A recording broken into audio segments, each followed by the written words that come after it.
services, network error PC. Follow in order, top equals most effective. 1. Check servers first, don't skip. Before fixing anything, confirm servers aren't down. If servers are offline, wait, happens often during update dates, events. Number 2. Quick network reset works most.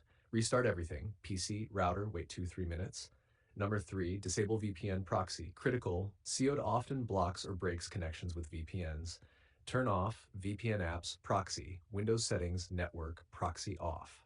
Number 4, allow game through firewall. 1, open Windows security, go to firewall, allow an app. 3, allow modernwarfare.exe, launcher, Steam Battle.net, temporarily disable firewall to test. Number 5, flush DNS and reset network, very important. Open command prompt admin, you can see the code in our conversation history. Restart PC after this. Number 6, change DNS, fix.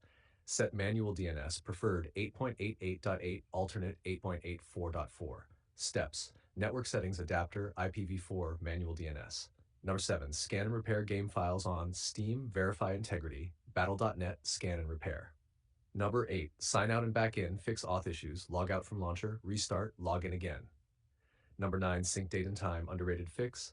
Settings, time and language. Enable, set time automatically, sync now. Number 10, port forwarding, if strict NAT. Open these ports in router, TCP, you can see the code in our conversation history, UDP, you can see the code in our conversation history. Number 11, disable background apps, close Discord overlay, NVIDIA overlay, any download apps. Number 12, try mobile hotspot test. Connect PC to mobile data. If it works, issue as your ISP router. Common causes, COD servers down, ISP blocking ports, DNS issues, VPN interference, firewall restrictions. Best quick fix, most success, disable VPN, flush DNS, change DNS, restart router. Still not working? Tell me. Steam or Battle.net, your NAT type, open, moderate, strict, exact error message. I'll give you a pinpoint fix.